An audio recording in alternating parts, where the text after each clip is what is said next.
পণ্ডিত ইহুদিরা তো লেখাপড়া জানে। সারা বিশ্ব এখন চালায় কারা? জোরে কোন কারা? ইহুদিরা। মায়ের খায় কারা? এটা তো জোরে করলেন, আগেরটা জোরে করলেন না। চালায় কারা? আরো জোরে কর, কারা? মায়ের খায় কারা? মুসলমানরা দোয়া করে, আল্লাহ আমারে শাহাদত নসিব করো। এই বেটা, তুই দোয়া আগেই শাহাদত, তুই মারা গেলে যুদ্ধ করবো কে? তুই আগে বল যে আল্লাহ আমাকে ফেরত দাও, আমাকে গাজীর শক্তি দাও, আমি যাতে 2-4 লক্ষ ইহুদিকে মারতে পারি, এই দোয়া করো। তুমি আগেই বলো আল্লাহ আমারে শাহাদত দাও। সবাই যদি শহীদ হয়ে যায় যুদ্ধ করবো কে? ঠিক না? আমরা দুর্বল পয়েন্টে আছি তো আগেই বলে আল্লাহ আমারে, আমি তো মরি যাব, তুমি আমারে কি দাও? জান্নাত কত সহজ নেই, আগে মরবি না। সেই জন্য আল্লাহ বলছে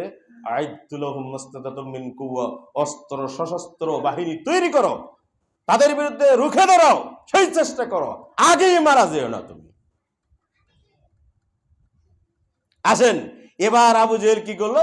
সবাইকে নিয়ে এসে বললো এবার মোহাম্মদকে ধরতে হবে। কোথায়? দুনিয়ার কোনো কথা আর জিজ্ঞাসা করা যাবে না, দুনিয়ার ইতিহাস ভূগোল এইগুলো আর জিজ্ঞাসা করবো না, সৌর জগতে নিয়ে যাব। কোথায় নিয়ে যাবে? সহজ বাংলা হলো আকাশে নিয়ে যাব, জমিনে আর রাখতেছি না। তা মোহাম্মদ সাল্লাল্লাহু আলাইহি সাল্লামকে এসে বলছে, মোহাম্মদ শোনো, তুমি একটা কাজ যদি করে দিতে পারো, আজকে আবু জেহেল এবং আমার সাথে যারা আসছে ইহুদিরা, আমরা সবাই তোমারটা মেনে নেব, মুসলমান হয়ে যাব। কি হয়ে যাবে? কটা কথা? একটা। কটা কথা? একটা। তো মোহাম্মদ সাল্লাল্লাহু আলাইহি সাল্লাম বললেন, আচ্ছা ঠিক আছে বলেন। আবু জেহেল মোহাম্মদ সাল্লাল্লাহু আলাইহি সাল্লামের কি লাগে? সবাই আমরা জানি চাচা, মূলত চাচা লাগে না, এমনি আপনিও তো আমার চাচা, আপনার দাড়ি পেকে গেছে তাই আপনি আমার দাদা, এইরকম একটা, মানে কুরাইশ বংশের অন্য শাখার সে, মূল চাচা না। কথা ঠিক আছে? তো ঠিক আছে, বলে কি দাবি আপনার? বলে ওই যে আসমানে দেখা যাচ্ছে চন্দ্র, এইটা যদি তুমি 2 ভাগ করে দেখাতে পারো তাহলে আমরা মুসলমান হয়ে যাব। কঠিন কথা তো। আল্লাহর নবী এরকম কথা কখনো, এরকম কথার সম্মুখীন কখনো হননি। তখন আল্লাহর নবী আল্লাহর কাছে দোয়া করেন, আল্লাহ কঠিন প্রশ্ন করেছে, এখন কি করা যায়? তখন আল্লাহ রাব্বুল আলামিন জিবরাইলকে পাঠিয়ে দিলেন। সহিহ বুখারীতে আছে, জিবরাইল আমিন এসে বলছেন যে আল্লাহ নবী আপনি খালি বলেন, আঙ্গুলে ইশারা দেয়, শাহাদাত আঙ্গুল দ্বারা ইশারা চাঁদকে দেন বিইজনিল্লাহ, আল্লাহর হুকুমে চাঁদ দ্বিখণ্ডিত হয়ে যাবে, কোনো সমস্যা নাই। সুবহানাল্লাহ কয়, তাও 100 আস্তে কয়, জোরে কোন সুবহানাল্লাহ। কইতেও কষ্ট হয়, বন্ধর দিন করবেন কি, জোরে বলেন সুবহানাল্লাহ। এক সুবহানাল্লাহতে অনেক সওয়াব আছে, এটার পর আবার গুনে দিই। আল্লাহর নবীকে জিবরাইল বলা মাত্রই আবু জেহেলকে বলে, ঠিক আছে আমি তাই করে দেখবো, তবে কোথাও যদি কাজ হতে হবে। আল্লাহর নবী খালি হাতের ইশারা করলেন, সঙ্গে সঙ্গে চাঁদ দ্বিখণ্ডিত হয়ে গেল। সুবহানাল্লাহ।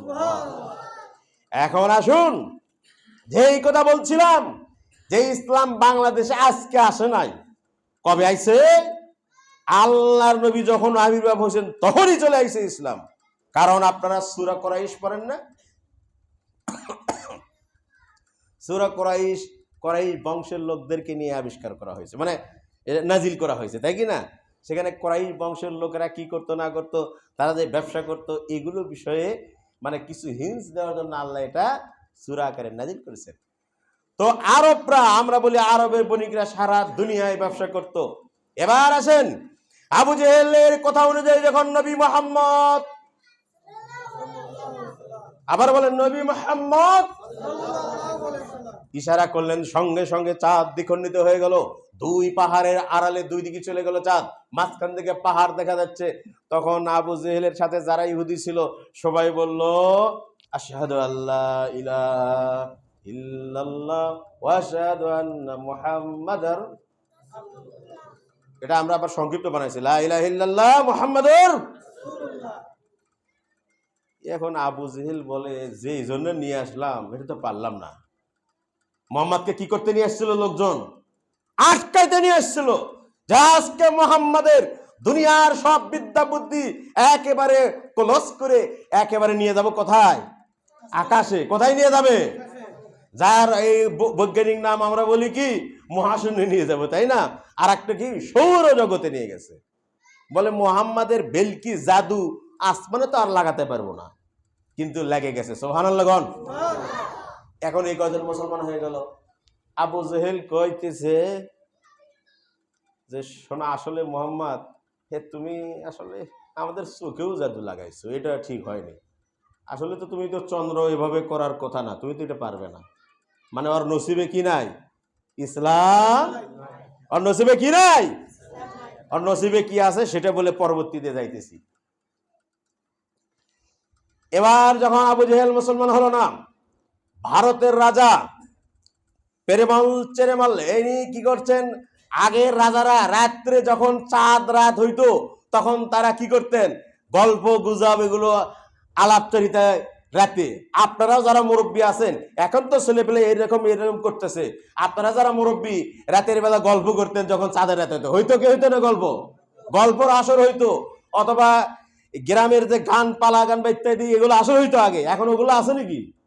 এখন 5 জন এক জায়গায় বসলে যদি এত বড় একটা ফোন থাকে, এমনি এমনি এমনি এমনি, ঠিক কিনা? আগে এরকম গল্প গুজব করতো যে দাদু গল্প বলেন, আজকে গল্প শুনি। কিন্তু এখন আর গল্প বলারও লোক নাই, শোনারও। এবার এই রাজা দেখলেন হঠাৎ করে, এই রাজা তার সৈন্য সমর্থ নর্তকী টর্তকী নিয়ে এগুলো আলোচনা সভা করতেছেন, আমোদ ফুর্তি করতেছেন, গল্প করতেছেন, হঠাৎ করে চাঁদ এভাবে হয়ে গেল। এখন রাজা বলছে, ওদের ধর্মবদ্ধ থাকে না একটা, যে ধর্মের কথা বলে, রাজসভায় থাকে একজন, তা বলছে, এই ধর্মযাজক, বলে কি জাহাপনা বলুন, বলে দেখো তো এই আকাশের চাঁদ এরকম হয়ে গেল কেন? বই খোলো। তো বলা হয়েছে ইতিহাসে আরাস্তাতালিশ একটা ওদের ধর্মগ্রন্থ, তাদের ধর্মগ্রন্থ খুলে দেখে, সেখানে বলা হয়েছে শেষ মহামানব যখন আগমন করিবে, তার শাহাদত তর্জনী আঙ্গুলের ইশারার দ্বারা চন্দ্র দ্বিখণ্ডিত হইবে। রাজা কয়, তাই তো, তাহলে এটা তো ভালো কথা, আমাদের ধর্মগ্রন্থেই তো এটা আছে। এই সৈন্য সেনাপতি, জি জাহাপনা বলুন, বলে তাড়াতাড়ি সবকিছু রণসজ্জা সাজাও, প্রস্তুত করো, আমাদেরকে সেই মহামানবের সাথে দেখা করতে হবে। সুবহানাল্লাহ। ইনি রওনা দিলেন এখান থেকে, আর আবু জেহেল আল্লাহর নবীর কাছে থেকে উঠে চলে গেলেন মুসলমান না হয়ে। আর মুসলমান হতে যাচ্ছে কে? ভারতের একজন সেই সময়কার রাজা, ইনি মুসলমান হতে গেলেন। আমরা আমাদের কথাই বলি, 7 সমুদ্র 13 নদী পার হয়ে তিনি যখন গেলেন আল্লাহর নবীর দরবারে, গিয়ে তিনি মুসলমান হয়ে গেলেন তার সৈন্য সমর্থ নিয়ে। কিন্তু ফেরার পথে ইয়ামিনের দিকে এসে তিনি মারা যান।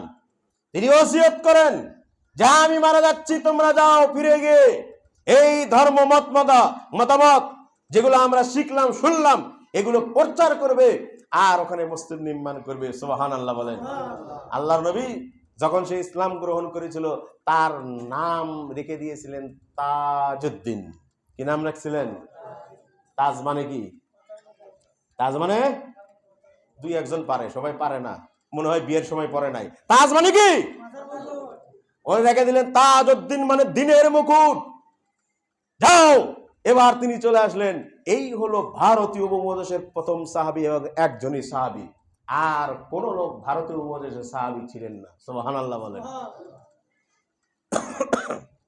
তাহলে কি বুঝলেন?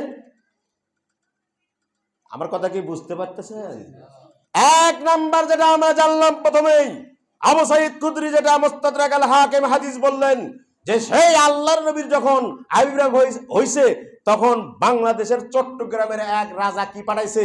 1 কলসি, জোরে কোন, কি পাঠাইছে? মায়েরা বোনেরা ভালো করে শোনেন, আদা তো প্রতি সময়ে খালি তরকারিতে দেন, দেখছেন আদা কোথায় গেছে? সুবহানাল্লাহ বলেন।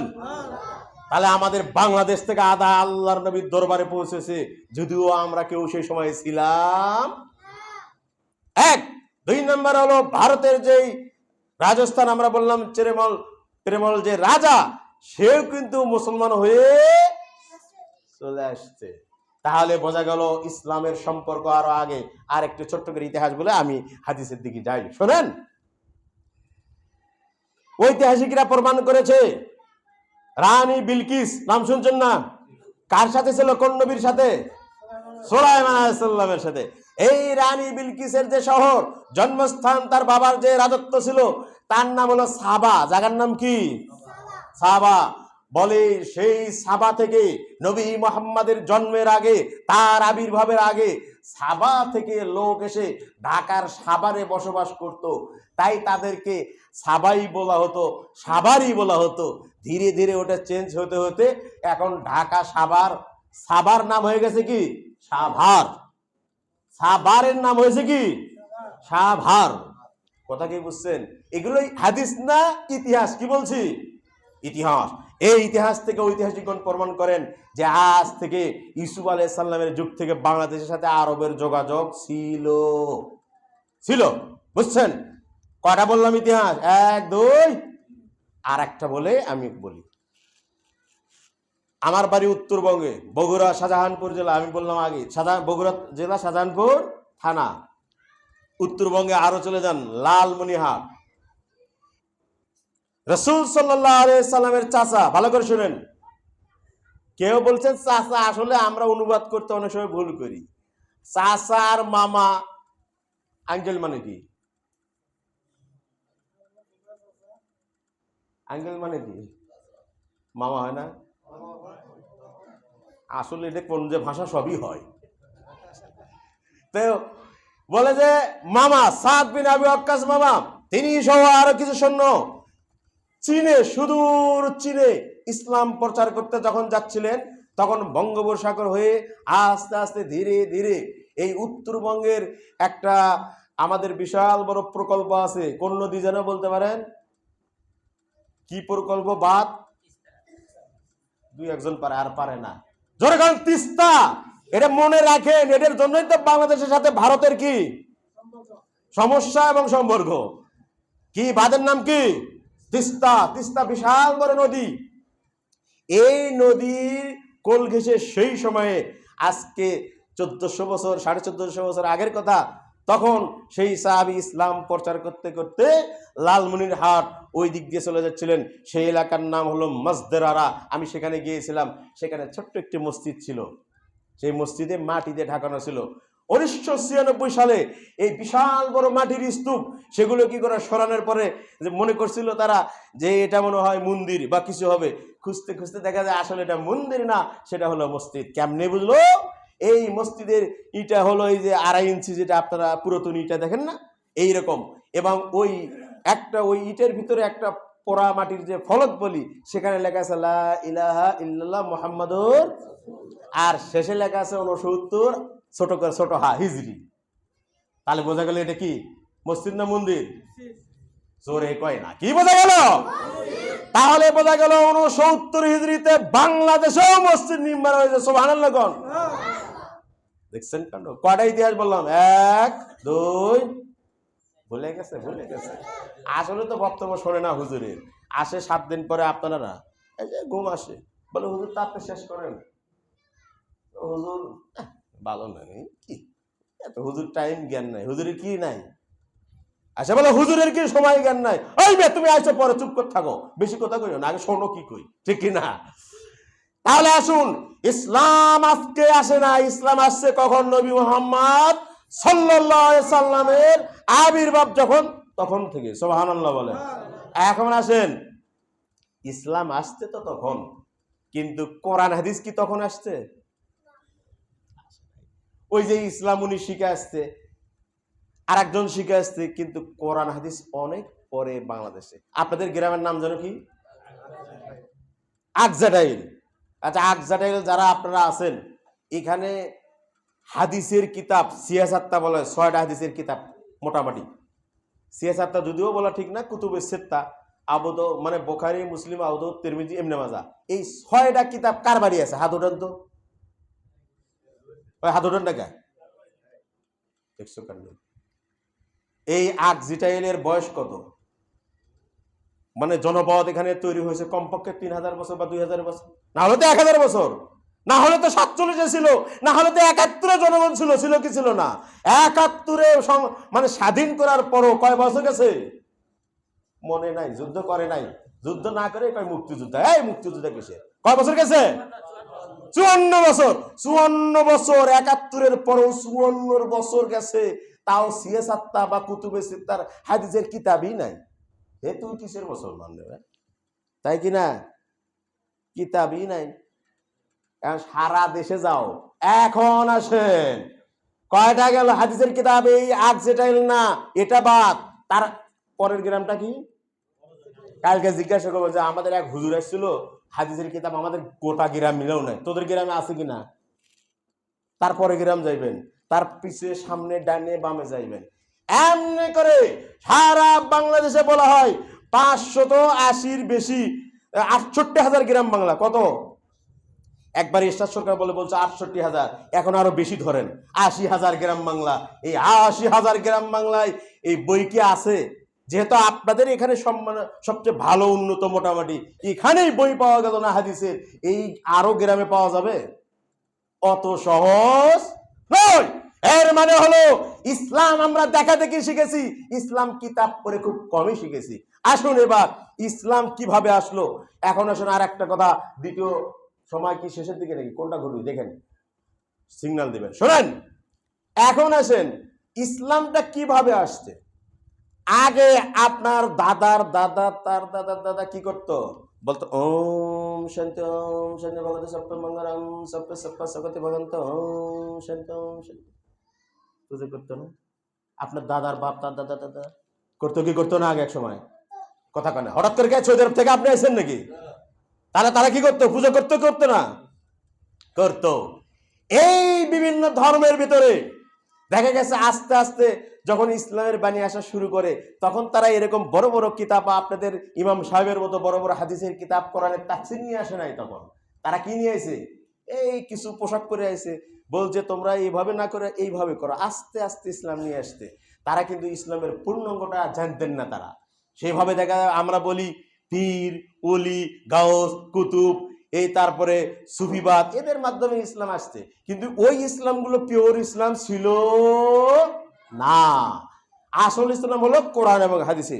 সেজন্য দেখা যায় মুসলমান ঠিকই, নাম হলো আব্দুল্লাহ, নাম হলো আব্দুল করিম, নাম হলো আব্দুল সাত্তার, নামাজ রোজা কিছু নাই। হ্যাঁ, দাড়ি মুছ কাটে রাখছে কত বড় চুল, নাম হলো আব্দুল সাত্তার, কোনো কাজ নাই। তাহলে এইভাবে এখন আসুন বাউল, কি বলছিলাম আমরা? জোরে বলেন কি? আজকে এটা শিখা দেই। আমি একজন শিক্ষক তো, বক্তব্য সেজন্য এই শিক্ষকের মতো করে দিতেছি। বাউল বয়াকা, তারপর কি বাংলা। এখন আসুন ফিলিস্তিন, এই ফিলিস্তিন অঞ্চলে একটা জায়গার নাম ছিল বায়ালুন, বা আইল নাম আরবি দিয়ে। কেউ কেউ বলছেন ওই জায়গার নাম এটা, আবার কেউ কেউ বলছেন এটা একটা মূর্তির নাম ছিল। কি নাম? মূর্তি ছিল। মূর্তি কি ছিল? এটা মূর্তি। এই বায়ালুন এই মূর্তির পূজা করতো সেই সময়কার নষ্ট ভণ্ড ন্যাংটা পীর। আমরা সহজ করে বুঝি, ন্যাংটা বোঝেন না? উলুঙ্গ। আমাদের দেশে আছেন না ন্যাংটা পীরের মাজার? আছে না? ন্যাংটা পীরের মাজার ভালো কিনা? দুই একজন কইছে ভালো না, আর সবার কাছে কি? অনেকে আবার বলে কি, ও হুজুর ন্যাংটা পীরের সমালোচনা করেন, ওখানে অনেক কিছু আছে। তা হুজুররা বলে তো যা আছে তা তো দেখাই দিতেছি। ন্যাংটা পীরের কি আছে? মানে বলে অনেক কিছু আছে, কেরামতি অনেক কিছু। তা জনগণ, কিছু কিছু জনগণ বলে যা আছে তা তো দেখাই যাইতেছে, ঠিক কিনা? তা আমরা এমন পাগল, মুসলমান এমন পাগল হয়ে গেছে যে তেল পীর, তাল পীর, বেল পীর, বদনা পীর, ন্যাংটা পীর, উলুঙ্গ পীর, কাপড় পরা পীর, কাপড় ছাড়া পীর, পাগলা পীর। আছে না নাই? আছে না নাই? মুসলমানরা নিচে যত বাবা, খাজা বাবা, তিল খাজা, তারপরে শাহ আলী বাবা, সব বাবারা নিচে কারা?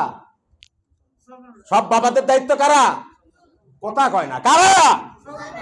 আর যত মা, সব দায়িত্ব নিচে কারা? আল্লাহ রাসূল মার কথা বেশি বলছেন না বাবার কথা বেশি কইছে? এবার ধরা খাইছে না। সেই জন্য বলতেছে যে চলে গেছে, বাচ্চা হয় না, ছেলে হয় না, খালি মেয়ে হয়। মেয়েকে নিয়ে গেছে দরবারে, মাজারে যাই বলছে বলো, বলতেছে বাবা আমার জন্য একটা সন্তানের ব্যবস্থা করো। মেয়েরে বলতেছে, মেয়ে তখন বলতেছে, মার মেয়ে গেছে, মেয়ে তখন বলতেছে না না আমার জন্য একটা ভাইয়ের ব্যবস্থা করো। ওর মা বলছে তোরও বাপ হয়, আমারও বাপ হয়। যে মরে গেছে আপনারও বাপ, আপনার ছেলেরও কি? কথা কয় না, আমার কথা বুঝতেছেন না? আপনার একদম মাজারে গেছেন, আপনার বাপ হয়, মানে আপনার বাবা হয়, আপনার ছেলেরও কি হয়, আর আপনার বাবারও। সুবহানাল্লাহ কোন, সুবহানাল্লাহ না নাউজুবিল্লাহ, একটা কিছু কোন, একটা কিছু বলেন, আসতে কয় জোরে বলেন নাউজুবিল্লাহ। এটা কেমন সম্পর্ক রে ভাই? একটা মানুষ, সে আমার যদি দাদা হয় তাহলে অবশ্যই আমার ছেলের কি হবে? বড় বাপ। আমার দাদা হলে আমার ছেলের কি হবে? এরকম হয় না আমাদের সম্পর্ক? কিন্তু এমন একটা সম্পর্ক, বলে আমারও বাবা, আমার ছেলেরও বাবা, আমার নাতিরও বাবা, আমার পুতিরও বাবা, আমার ধুতিরও বাবা। বলেন নাউজুবিল্লাহ। এই ইসলাম বাংলাদেশে চলে ঠিক। এই আউল বাউল ফাউল এগুলো হলো সেই কাজ। এবার আসেন, সেই ফিলিস্তিনে বালুন এই মূর্তি ছিল, এই মূর্তিকে লক্ষ্য করে সেই সময়ে সবাই পুজো করত। আমি যদি সহজ করে গবেষণা করে যেটা দেখেছি, সেটা হলো এই বাংলাদেশে আমাদের যারা বিধর্মী, যারা হিন্দু, এরা আবার পুজো করে আর একটা বলে শিবলিঙ্গের পূজা। কিসের পূজা করে? নাউজুবিল্লাহ। এটা কি একটা, ঠিক এই জিনিসটাই ওটা। এই বালুন মানে হলো সেই যে দেবতার তারা পুজো করত, সেটা হলো প্রেম দেবতা। এর সহজ বাংলা কি? প্রেম দেবতা ছিল, কাম দেবতা ছিল। ঠিক আছে? ওই বালুন, ওই দেবতার নাম কি?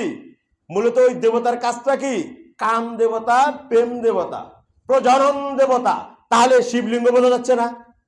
ঠিক এই রকমই ওইখান থেকে বাউল শব্দ চলে আসছে। কি হয়েছে? এসে তারা কি করেছে? এই ইরানের শিয়ার সাথে সংমিশ্রিত হয়ে, সুফিবাদের সাথে সংমিশ্রিত হয়ে এটা এমন একটা রূপ ধারণ করছে, এটা না ইসলাম, না অমুসলিম, না হিন্দু, না বৌদ্ধ, না খ্রিস্টান, এদের কোনো ধর্মই নাই, এটা আলাদা ধর্ম হয়েছে। ঠিক 1700, আমরা বলি যে 1700 সালের দিকে এই বাংলাদেশে বাউল সম্রাট বলা হয় লালন শাহ। কোথায়? কুষ্টিয়া। সেখানে ইউনিভার্সিটি, সেখানে আমি 20 বছর হলে লেখাপড়া করছি। এই এলাকায় যশোর, কুষ্টিয়া, ঝিনাইদহ, মাগুরা, চুয়াডাঙ্গা, এই আশেপাশে মানে আরো পাবনার কিছু অঞ্চল, এই 6-7টা জেলা মিলে এমন কাণ্ড, আপনি অবাক হয়ে যাবেন। সেখানে তো 2-3টা গ্রাম মিলে অনেক জায়গায় মসজিদ। আবার কোনো ছেলের বিয়ে না হলে, কোনো বৃষ্টি না হলে, মেয়ের বিবাহ হচ্ছে না, বিভিন্ন বিপদ আপদ হলে আপনারা কি করেন? হুজুরদেরকে ডেকে নিয়ে একটু কি করেন? দোয়া করেন না? আর ওরা কি করে জানেন? ওই যে বাবাকে আপনাদেরকে ডেকে নিয়ে গান করায়। কি করে? নাউজুবিল্লাহ বলেন। এই সম্প্রদায় এক। তাহলে বালুন মানে হলো ওই দেবতা। 2, এর অর্থ হলো, বলা হচ্ছে যে আসলে এটা বাউল সম্প্রদায় কোত্থেকে আসছে? বলে ওইখান থেকে আসছে, তাহলে এর দেবতা। আর একটা বলা হচ্ছে যে এটা বাউলুন থেকে আসছে। কোত্থেকে? বাউলুন। বাউলুন আরবিতে বলা হয় মুতু করা, আরো সহজ ভাষা হলো হিসু করা। বুঝলেন? হিসু করা। আরো মাইয়েরা একটু আরো সহজ করতে গান করা। ছোট ছোট পোলাপানদেরকে মুতু করা কি করে? গান করবা, গান করবা। গান করা মানে মুতু করা। আর আপনারা কি বলেন? পেশাব করা। আমার কথা কি বোঝেন? এই বাউলুন আরবি শব্দ হলো মুতু করা, পেশাব করা, গান করা। তাহলে এইটা হলো মুতুর ধর্ম। কিসের ধর্ম? বাউল সম্প্রদায় কি সম্প্রদায় হলো? কয় না, মোতা সম্প্রদায়, হাগুমুতু সম্প্রদায়, এই নষ্ট ভ্রষ্ট সম্প্রদায়। এরা আল্লাহ রাব্বুল আলামিন যেমন একটা আয়াত পাঠ করছে, সেটা শুনুন। আল্লাহ রাব্বুল আলামিন বলেন, ইন্নাল্লাযীনা ইউযুনাল্লাহ ওয়া রাসূলাহু, নিশ্চয় যারা আল্লাহ এবং আল্লাহ রাসূলকে কষ্ট দেবে। কাকে কষ্ট দেবে? আল্লাহ এবং আল্লাহ রাসূলকে যারা কষ্ট দেবে, বলে লানাহুমুল্লাহ, আল্লাহ তাদেরকে লানত করেছেন, ফিদ দুনিয়া ওয়াল আখিরাহ, তাদের জন্য অভিশাপ আল্লাহর পক্ষ থেকে দুনিয়াতে এবং পরকালীন জীবনে। ওয়া আ'আদ্দা লাহুম আযাবাম মুহিনা, আল্লাহ তাদের জন্য এবং কঠিন, ইহানত এবং অপমানজনক শাস্তির ব্যবস্থা করেছেন পরকালে। এদের কোনো জান্নাত নাই। মুশরিকদের জন্য জান্নাত কি? হারাম। এই বাউল আবুল সরকারকে ধরছে না, এই আরো ব্যাখ্যা আছে। এই বাউলুন যদি আরবি বলেন পেশাব করা, এখান থেকে ওই যে ওস্তাদ জানে আপনার ইমাম সাহেব, যে আমরা মজারের সেগা যদি বলে আবুলু, আবুলু মানে আমি মতি, আবুলু মানে কি কথা কয় না, আমি মতি। এই যে আবুল মানে এই যে আমি মূর্তি, এই যেখানে যায় সেখানে মূর্তি করে, সেই সম্প্রদায় নষ্ট করে। যেখানে পেশাব করা হয় সেখানে কি গাছ জন্মায়? কথা কন। হ্যাঁ, এই বাউল সম্প্রদায় যেখানে যাবে সেখানে ইমানের কোনো চেতনা থাকবে না। মনে রাখবেন, এদের সাথে ইসলামের কোনো সম্পর্ক নাই। কথা ঠিক কিনা?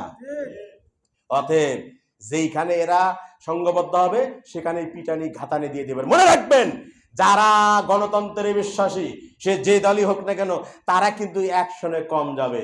সেই জন্য তাওহীদি জনতা যেখানে পাবেন এই সম্প্রদায় একত্রিত হয়েছে, সেখানে ধাতানি গাতানি আর চুবানি দিয়ে ছাড়িয়ে দিবেন। দেখেন না চুবানি দিছে জনগণ, রাজি আছেন না রাজি নাই চুবানি দিতে? দুই একজন আছে ইনশাআল্লাহ বলেন। হ্যাঁ, ইমানটা মজবুত নিয়ে আসেন। শেষ বক্তব্য সেটা হলো, ইমান এমন আল্লাহর প্রতি রাখতে হবে যে ইমান তো আনতে হবে, ইমানের উপর অটল থাকতে হবে। আল্লাহ রাব্বুল আলামিন আমাদের সবাইকে ইমানের যে তেজস্বিতা, যে আলো, এটা যেন ঠিক রাখে এই আউল বাউল সম্প্রদায় থেকে নিজের ইমানকে বাঁচিয়ে রাখার তৌফিক দান করেন। আমিন। আকুলু কওলি হাযা, আস্তাগফিরুল্লাহ ওয়া লাকুম।